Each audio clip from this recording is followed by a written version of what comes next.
Jean Lassalle, bonjour, bonjour. Soyez le bienvenu au petit déjeuner de Devenir pour Agir au Lutetia Paris 6e. C'est un honneur de vous recevoir.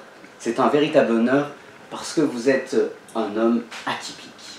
Je crois que c'est l'atypisme qui vous caractérise. Et merci d'avoir pris de votre temps parce que la rentrée parlementaire vient d'avoir lieu et vous avez un emploi du temps très chargé. Alors merci d'être là. Je voudrais commencer une toute première question. Simplement, est-ce que vous pouvez nous retracer les grandes lignes de votre parcours politique? Bonjour, cher Emmanuel Leclerc. D'abord, je suis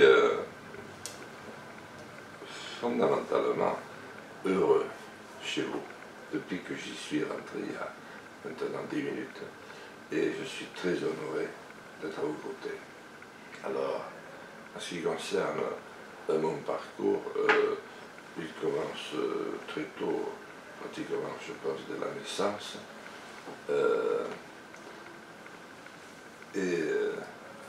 Très rapidement, j'ai eu une enfance suivie d'une adolescence ambivalente. Je suis très heureux à la maison, dans une famille aimante. Papa est certainement le seul homme que j'admirais au monde.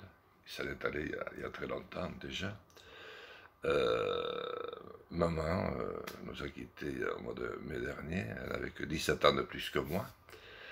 Et vraiment, il s'était trouvé d'une manière, je trouvais, formidablement harmonieuse. Nous serions aujourd'hui au seuil de pauvreté, mais enfin le seuil de pauvreté a même été dépassé. Il n'y avait ni route, ni quoi que ce soit, puisque j'ai eu la chance de réaliser tout ça lorsque j'ai été élu maire à 21 ans.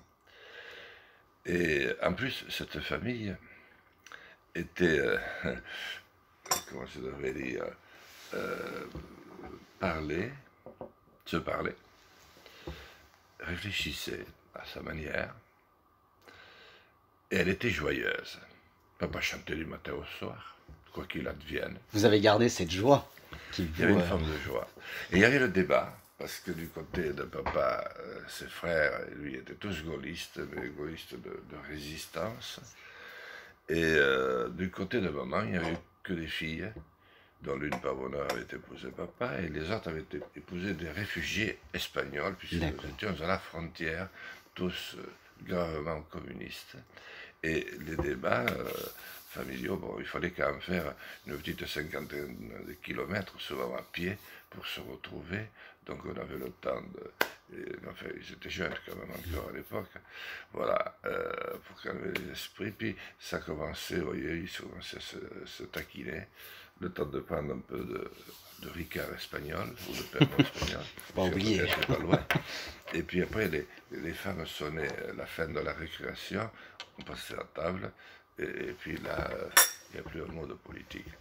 Où il y en avait, mais c'était d'une manière bienveillante. Ils se reconnaissaient mutuellement les mérites. Et ensuite, j'ai eu envie d'être maire très jeune. Vous avez été le maire le plus jeune de France, il me semble. Oui, mais uniquement pendant 15 jours. C'est déjà pas mal. On en a trouvé un de plus jeune, à 50 km de chez moi. Ah. Les deux, nous étions sur le même territoire. Oh là là. Il avait 14 jours de moins. C'est mon actuel suppléant, d'ailleurs. Oh là là, c'est formidable. Et moi, j'ai été invité à l'Élysée, et lui y a été. D'accord. Valéry Giscard d'Estaing, qui avait abaissé le droit de vote de 21 à 18 ans et le droit d'éligibilité de 23 à 21 ans. C'est pour ça qu'il n'y en avait pas eu d'autres que nous. D'ailleurs, notre record a tenu pendant plus de 25 ans. D'accord. Après, bon, mais maintenant, c'est monnaie courante. Enfin, à l'époque, ça l'était pas. C'est ça. Et donc, votre grand parcours, votre grande carrière politique a été ponctuée par cette rencontre. Et je crois que vous êtes l'homme de la rencontre. Vous avez fait le tour de France, vous avez fait le tour de l'Europe, bientôt peut-être le tour du monde, qui sait déjà que vous aimez voyager, donc c'est extraordinaire. Mais dans ces rencontres, vraiment dans cette rencontre aux Français, quelle a été pour vous cette grande richesse? Quelle est la richesse de la rencontre? La spontanéité qu'on ne trouve plus. Parce que vous vous définissez comme le porte-parole des sans-voix, si je puis dire. Oui, je ne sais pas si c'est moi qui l'ai dit en premier ou d'autres, mais je trouvais que c'était pas mal. Alors, comme il faut des éléments de langage, je trouvais que l'île n'était pas pire que l'autre. La spontanéité, et puis, au fond, le besoin de parler. Vivons une époque où un des grands malheurs de notre temps, c'est de ne pas pouvoir échanger. Parce que pour échanger, il faut toute une préparation. Alors, et puis quand ça arrive le moment, on est un peu bloqué, on n'y arrive pas bien. Alors que j'ai connu un temps pas si éloigné où l'on parlait, que ce fut en ville, à la campagne d'abord, puisque j'ai connu la campagne avant la ville, mais on parlait beaucoup plus spontanément. C'est ça. Et on se libérait. On était d'accord, pas d'accord, mais même Oui. la simple première rencontre, C'est ça. le premier bonjour, le premier regard n'était pas suspect. Il était authentique. Il était authentique. Authentique, Voilà. oui. Il était, voilà, il était authentique et j'allais dire, il était naturel. Mais que cherchez-vous alors dans cette authenticité de la rencontre, du regard? Vous avez écrit après votre tour de France à la rencontre des Français, qui montre et qui révèle toute cette richesse que vous avez eue, que vous avez rencontrée. Mais que, que retenez-vous? Pourriez-vous nous raconter, nous conter la plus belle rencontre que vous avez faite durant ce Tour de France et ce Tour d'Europe? Celle qui vous a le plus marqué et pourquoi? Je ne sais pas laquelle je choisis, mais j'en rencontre rapidement deux qui sont très différentes. Un soir, vers 21h, 20h, c'était au mois de mars, et je traversais une zone betteravière très importante, entre la Picardie, oui, la Picardie, du côté de la Picardie. Et il y a une dame qui sort et qui vient à ma rencontre, et qui me dit: ah, monsieur le député, s'il vous plaît. Tout le monde m'appelait monsieur le député, c'est incroyable. Et mon mari vous a attendu toute la journée pour voir, parce qu'on avait entendu dire que vous passiez, peut-être. Il ne vous a pas vu. Et maintenant, c'est moi qui vous ai vu. Est-ce que vous accepteriez de faire quelques mètres en arrière pour venir le voir? Il serait très heureux. Et là, j'ai rencontré un homme de 80 ans pratiquement, une force de la nature. Force de la nature. Et il était betteravier. Et le gars me dit: je voulais vous voir parce que je suis très riche. Ou plus exactement, je l'ai été.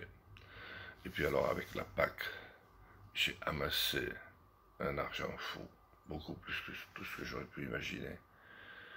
Et je suis l'homme le plus détestable à mes yeux que j'ai jamais vu. J'ai fait à peu près tout ce que j'ai pu pour éliminer les voisins, parce que je pensais que ça allait être plus facile pour la culture, pour les cultures. J'ai 400 hectares de betteraves, c'est que j'ai 150 hectares, enfin le site il avait pratiquement 500 ou 600 hectares en culture de haut niveau. Et il me dit: vous savez, notre malheur, mon malheur, ma femme n'y est pour rien. Je n'ai gardé aucun de mes fils. Et même le dernier, celui qui savait démonter le tracteur et le remonter, celui qui trouvait toujours, qui était là jour et nuit, eh bien, elle me l'a volé. Je dis: mais enfin, qui vous l'a volé? Alors, entre-temps, il avait quand même sorti une bouteille de whisky, une monteur assez voilà, attirante, qui ne pouvait pas échapper au regard. Et dans le service, je m'étais promis, moi, de surtout pour faire attention à l'estomac, puis pour marcher aussi, et des rasades entières. Et son malheur, c'est que son dernier fils, il avait présenté, pour ce qui devait être à cet homme-là, le plus beau jour de sa vie, sa fiancée. Ah, Et dès qu'il l'avait senti, dès qu'il l'avait perçu, c'est ça. il avait senti en face comme un glaçon. Cette jeune femme n'était pas à l'aise dans cette propriété, n'était pas à l'aise dans cette maison. Et d'ailleurs, a-t-elle dit, au milieu du repas, je ne vivrai jamais ici. Ah oui. Vous n'êtes pas mon univers. Je mourrais de chagrin si je devais vivre ici. Ah oui. Jamais aucun de mes enfants ne naîtra ici. Et pourtant, ils étaient fiancés depuis un certain temps. On est compte, cette sale femme, elle l'a entraîné, et maintenant il est à l'hôpital d'Amiens, mais il n'a même pas un emploi pour toute la vie. Hein. C'est un bout d'emploi, comment on appelle ça? Mais tu le sais, arrête de toujours dire la même chose, je dis ça. C'est un emploi à durée déterminée. Vous vous rendez compte? Il y a des millions ici, il y a tout ce qu'il faut. Et lui, il a un bout de contrat, et qui est payé combien? Enfin voilà. Donc le désespoir immense, je suis un salaud.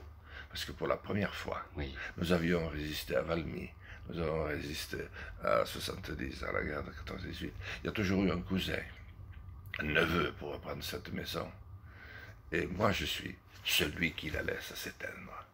Je suis le plus sale type que j'ai jamais vu de ma vie. Ah oui, voilà. C'est une belle rencontre, une rencontre très authentique, très sincère. Vous venez d'utiliser un mot qui vous est cher, vous avez utilisé le mot résister. Résistons. Et vous venez de sortir aux éditions Le Cherche Midi, Aurore ou Crépuscule, Résistons. En 2016, vous avez créé, fondé votre mouvement politique, Résistons. Pourriez-vous nous parler de ce mouvement politique? Quel est véritablement son objectif? Et oui, à la fois quel est son objectif et pourquoi l'avez-vous écrit? D'abord parce que...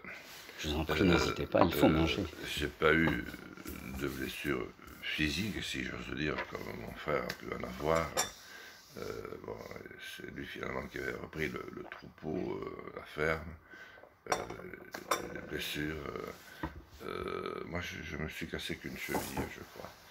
C'est pas beaucoup. Mes fils aussi, un jour en rugby, etc., se sont cassés le mal. Moi, j'ai eu quelques blessures morales. Et il y a d'abord eu le fait que j'étais profondément gaulliste, si on parle uniquement sur le plan politique.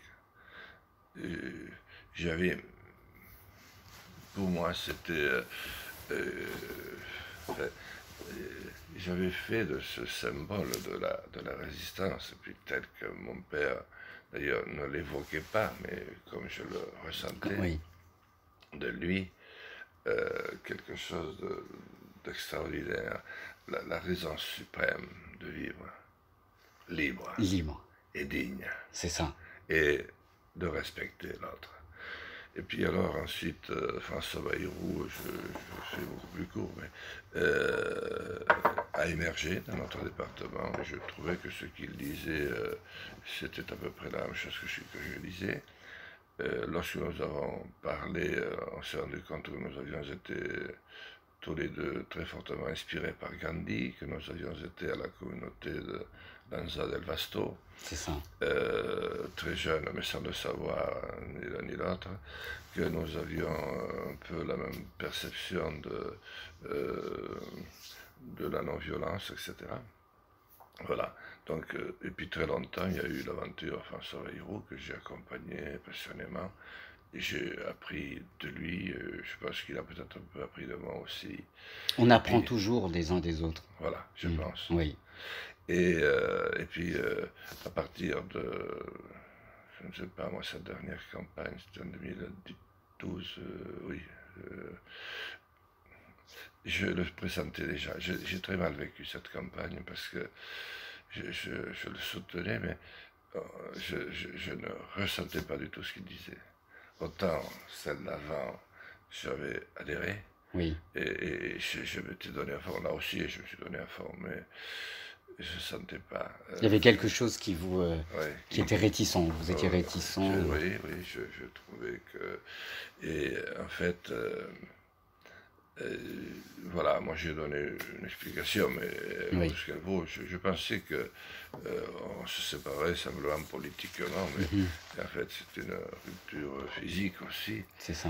parce que il n'en a pas supporté, puis dans le fond, moi je n'ai pas non plus supporté d'une certaine manière son attitude, voilà, bon, enfin, nous ne nous parlons pas. Et à partir de ce moment-là, j'ai surtout, je me suis intéressé plus à la politique nationale. Avant, bon, je Mhm. m'intéressais, mais pas comme quelqu'un qui doit y penser aussi profondément.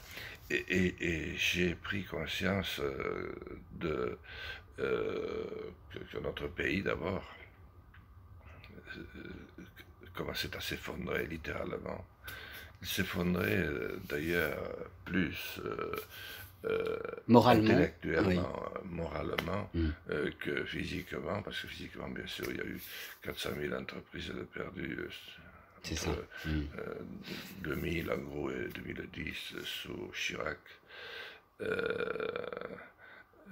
Jacques Chirac. Et puis le fait que le matérialisme avait pris en quelques années une ampleur à laquelle personne ne pouvait Ouais. échapper. Mhm. Et j'ai ressenti à partir de ce moment-là la nécessité absolue de poser des actes. Donc je me suis levé chaque fois que je n'ai pas pu éviter de le faire. C'est chaque fois que j'ai pu éviter, quand j'ai essayé, je me suis levé pour interrompre Nicolas Sarkozy à l'Assemblée C'est nationale. ça. Mhm. Alors, le jour où il était le plus en vue, puisque on venait de découvrir une catégorie de personnes, d'activités dont Oui. personne n'avait jamais entendu, c'était les intermittents du spectacle, qui avaient conduit Jean-Jacques Ayagon Tout à fait. à le pas de la crevasse. Et ensuite, il y avait Luc Ferry qui avait tous les enseignants dans la rue. Oui. Vous voyez, c'était un gouvernement assez intellectuel quand même. Et puis maintenant le maire de Bapaume, là, qui a été, enfin, avait mis avait réussi à mettre dans la rue une autre catégorie dont on n'avait jamais entendu parler, c'était les employés des collèges et des lycées, Oui. en les mettant à la disposition des départements Oui. et des régions. Et donc, c'était vraiment un sentiment pas de grève générale, mais pratiquement, en tout cas, voilà. Et Jacques Chirac a dit à Nicolas Sarkozy, qu'il détestait pourtant, aujourd'hui c'est toi qui vas répondre au nom du gouvernement, tu répondras à toutes les questions. Donc du coup, il a répondu aussi en tant qu'aménagement du territoire. Et moi j'attendais une occasion pour l'interrompre. Je l'avais froidement oui, je l'avais averti parce que je ne frappe jamais sans avertir. Je lui avais dit, écoute Sarko, tu ne veux pas m'entendre, un jour tu m'écouteras. Et il était déjà entouré, on sentait que c'était la bête qui montait. Et là, ensuite j'ai eu la grève de la faim, je ne supportais pas le déracinement de cette usine qui fonctionnait très bien, qui était une de celles qui gagnait le plus d'argent en France à ce moment-là. Puis ensuite, le Tour de France s'est imposé comme une évidence. Comme une évidence. Parce que je sentais qu'à l'Assemblée, ça n'allait pas du tout. Jadis, à la buvette de l'Assemblée, nous parlions assez spontanément. Autour de la buvette, on parle toujours. Mais là, il y avait un petit groupe, vous savez, on sent ça très bien quand ça ne va pas. Vous vous approchez et la conversation se tait. C'est ça, exactement. Il y a un mal-être. Il y a un mal-être. Il y a un mal-être. Et je sentais que ça n'allait pas du tout. Et je voyais même les électeurs qui me disaient, mais enfin quand même, on a de nouveau un président tout neuf, ça n'allait pas recommencer à ne rien foutre. On est en train de crever littéralement. Et alors nous, on débattait gravement et doctement du mariage pour tous, et je sentais notre pays se fracturer. Se fracturer, oui. On a dit les pires saloperies qu'on pouvait dire à peu près sur le genre humain. Oui. Et vous êtes allé... à la rencontre des Français, mais surtout, et la 4e de couverture de votre dernier ouvrage le dit, vous remettez l'homme au centre de tout. Oui. Vous remettez l'homme au centre de tout. Et ça tombe, je dirais, ça tombe très bien dans notre cercle de pensée Devenir pour agir, parce que l'anthropologie, l'homme au cœur de lui-même. Autrement dit, l'homme devrait apprendre peut-être, je vous en prie, hein, l'homme devrait peut-être apprendre à se connaître pour bien agir demain. Est-ce aussi la ligne de conduite que vous avez? Où voulez-vous conduire l'homme? Vous qui êtes berger, vous vous définissez comme berger, qui était votre première profession. Il me semble que l'homme doit retrouver l'homme. L'homme doit retrouver l'homme, c'est-à-dire? C'est-à-dire qu'il doit se retrouver. Et il doit se retrouver en lui-même, en son fort intérieur, mais il ne le peut pas s'il est tout seul. C'est trop difficile à mon sens. Donc il doit forcément trouver l'autre. Il doit trouver l'autre. Et à partir de ce moment-là, il y a échange. Et dès qu'il y a échange, tout est changé, si je C'est puis ça, dire. oui. Et l'homme se retrouve, parce qu'il trouve qu'il réfléchit, qu'il a beaucoup de points communs avec celui avec qui il échange. Oui. Il a aussi quelques différences. Et c'est deux citoyens. C'est ça. C'était Mais deux hommes perdus, ils redeviennent deux citoyens. voilà, c'est ce que j'allais dire. Mais parce que s'il se retrouve, c'est qu'il s'est perdu. Où s'est-il perdu? Ah, il s'est perdu Vous parliez du matérialisme à, tout à l'heure. à plusieurs reprises dans notre longue histoire, mais il s'est perdu au moins depuis la découverte des Indes et de l'Amérique par les États les plus puissants de l'époque, enfin ceux qui avaient la meilleure marine en tout cas, et l'afflux d'or, d'argent, d'encens qu'il ramène, sans équivalent. Mhm. Pour moi, c'est la naissance du capitalisme, suivi quelques temps après de celle, au moins dans la pensée du communisme. C'est à ce moment-là que naissent ces deux grandes idéologies qui domineront le XXe siècle, à la fin du XIXe. Voilà. Et depuis la chute du mur de Berlin, parce qu'il faut mettre des dates, Oui. notre modèle, parce que je considère que nous avons vécu un modèle de démocratie où ça votait dans tous les pays, et puis il y avait cet espoir d'une Europe fraternelle qu'on allait construire pour être mieux. Oui. Pour être vraiment frangin, pour ce rêve impossible d'aller l'un chez l'autre sans aucune douane. Cette fraternité. Cette fraternité, voilà. Et puis là, j'ai senti que c'était un événement qui allait tout changer. Il faut dire que je m'étais rendu à plusieurs reprises dans les pays de l'Est, en autostop, à partir de mes 20 ans. Et même lorsque j'étais déjà maire, j'étais déjà conseiller général et chef d'entreprise, parce que j'avais créé ma propre entreprise pour être indépendant du pouvoir, de l'argent, de la politique, quel qu'il soit. C'est mon père qui m'avait dit il faut que tu ne fasses que ce que tu veux payer toi-même. Sinon, tu ne serviras à rien. C'est ça. Au contraire, pire. À mon avis, tu viendras compliquer, tu seras un élément complicateur de plus. Si tu ne peux pas dire ce que tu dois dire, ça ne sert à rien. Oui. Et voilà, et là j'ai senti que c'était les bons qui avaient gagné d'une certaine manière. Nous avions la chance d'être du bon côté, mais nous avons complètement perdu pied. Oui. Et il n'a fallu que quelques mois d'abord, et puis quelques années, pour que de modèles, le mode de vie dans lequel nous étions, l'art de vivre que nous avions acquis, redevienne une fois de plus système. Système, ouais, c'est ça. Un système qui broie et qui brise.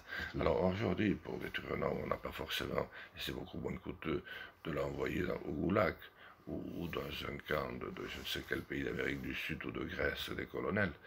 On le laisse mourir sur pied. Oui. C'est-à-dire que d'un seul coup, on n'attache plus aucune importance. C'est ça. On l'isole. Oui. On lui donne un rôle dans lequel il ne se sent pas du tout. Oui. Et puis, on lui affecte une image et vous en mourrez. C'est ça. Est-ce que vous pensez que l'homme doit se retrouver? Vous êtes l'homme de la ruralité, l'homme des territoires. À votre avis, l'homme doit-il quitter d'une certaine manière les villes pour retourner dans les territoires, là où il va se retrouver face à lui-même? Alors, je suis l'homme de la ruralité des territoires. surtout à cause de mon accent, par le fait que j'y ai vécu jusqu'à... j'ai découvert, je pense que mon premier voyage à Paris, j'avais 19 ans. Oui. Mais ensuite, je me suis senti aussi très bien dans la ville. Et d'ailleurs, lorsque j'ai cessé d'être berger, j'avais remplacé au pied levé papa, qui était tombé dans une crevasse. Et du jour au lendemain, ma vie a basculé. Le lendemain, j'avais l'oral de l'examen que je devais passer, mais j'étais à 2700 mètres d'altitude et j'avais repris le troupeau dans la nuit. D'ailleurs, il n'était plus là, ce n'est que le matin que je l'ai trouvé. Mais lorsque je me suis rendu à Paris, je me suis spontanément senti bien aussi. D'accord. Et pendant mon tour de France, j'ai visité les 50 banlieues les plus, je dirais, chaudes de notre pays. Et je n'ai pas connu d'incident majeur. Au début, j'étais accompagné par un journaliste, mais après, c'est sa femme qui est venue me voir en disant non, je ne veux plus qu'il vienne avec toi. Il fait des sauts dans le lit pendant la nuit. Et c'est vrai que les moments de tension. Voilà. Dans le couple, oui. Et, non, mais de tension que se génère le fait d'aller un petit peu à l'inconnu avec tous les fantasmes qu'il y a autour, alors que moi, il ne m'est jamais rien arrivé de si critique que ça. Et j'avais commencé, d'ailleurs, conseiller général très jeune. Nous faisions des voyages à l'époque, c'était les temps bénis, où le conseil général payait alors, pour le grand bonheur du gala enchaîné, un voyage avec femme, parfois maîtresse, ne pas les deux en même temps. C'est sûr. Et alors, donc, je m'étais enfui le soir, nous étions à New York, on allait faire un tour que je pensais rapide. En fait, j'étais resté 2 jours, donc à la grande panique de mon groupe, du conseil général, avec tout ce que ça générait aussi. Et j'étais descendu dans ce qui me fascinait dans les bas quartiers, maintenant le nom m'échappe, vous savez, ce secteur de New York, malfamé, enfin qui était malfamé pendant longtemps, maintenant ça va un peu mieux. Et j'ai rencontré bien sûr ce que je pensais, c'est-à-dire des attitudes humaines extrêmes. Mais j'ai vu aussi en même temps le profond sentiment d'humanité, même au fond de la tragédie. Oui. L'humain, le cœur de l'humain, au fond de la tragédie. Et pourquoi quelqu'un était capable de mettre un coup de rasoir et de laisser à terre, mais de se montrer d'une fraternité incroyable. 30 secondes après, avec quelqu'un d'autre à qui il ne voulait pas de mal. Tout à fait, voilà, Donc, je ne suis pas que l'homme des territoires. Je pense que je suis bien partout où je me trouve. Je suis très bien chez vous ce matin. Merci beaucoup. Et pourtant, je suis très loin d'avoir appris ce que vous avez appris.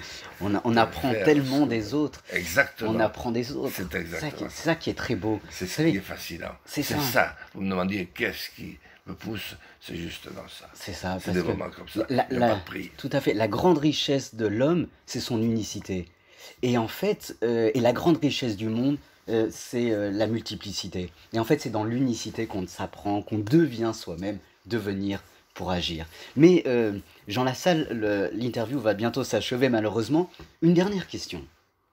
Vous avez été appelé par plusieurs présidents de la République pour occuper des postes ministériels. Et là, vous vous êtes déclaré candidat officiel à l'élection présidentielle 2022.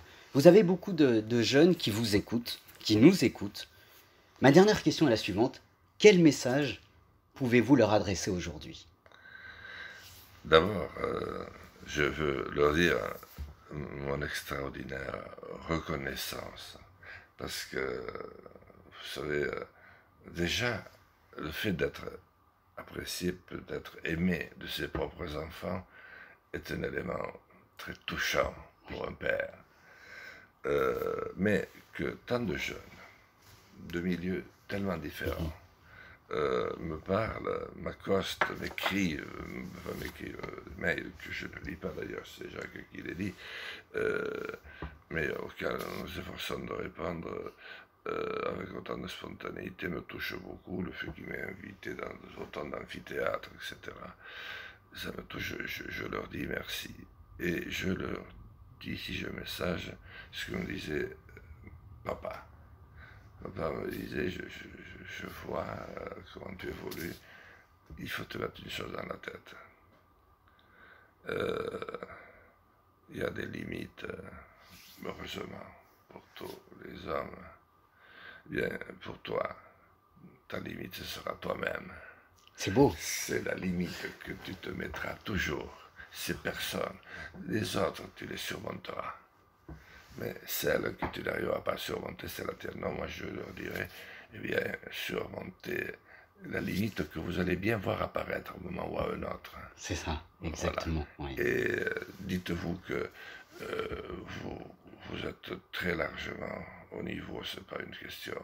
Vous avez beaucoup appris, vous savez aussi, ce n'est plus un secret que nous avons failli, que la génération qui vous a précédé n'a pas été une génération heureuse, qu'il faut que vous preniez les clés du camion très rapidement.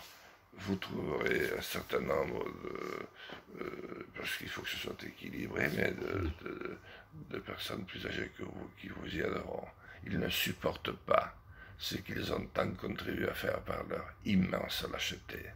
Et la plus belle manière de finir pour eux, c'est de finir par un acte positif et faire que cet Occident, qui n'a jamais réussi une transformation de son monde de manière pacifique, ça a toujours été dans des veines de sang, le fasse pour une fois de manière fraternelle et joyeuse. Vous pouvez le faire. Vous êtes le blé à nerve. Grandissez. Vous êtes déjà grand. Et faites-le. C'est sur ces belles paroles, Jean. Merci, grandissez. Merci beaucoup d'avoir répondu à mon invitation. Merci pour votre authenticité. Tout simplement, merci d'être qui vous êtes. Merci, Jean Lassalle, d'être venu nous voir. Les amis, bonne journée à vous et à bientôt. Je peux vous remercier aussi parce que chez nous, quand on est remercié, on remercie. Et il ne peut pas y avoir de bons moments s'il n'est pas partagé. Exactement. Parce qu'à un moment ou à un autre, l'autre ressent. Et nous avons partagé un bon moment. Dans les réponses, parce que je n'avais pas encore bien votre calibre, si j'ose dire. Non, je vous en prie. On ne peut pas expliquer non plus en quelques mots. Exactement. Tellement de choses qui ont pu arriver au cours de ma vie, comme dans la vôtre. En tout cas, nous nous remercions mutuellement. Nous nous remercions. Merci beaucoup. Merci. Et on se serre la main. Merci beaucoup. Merci beaucoup. Voilà, c'est la fraternité.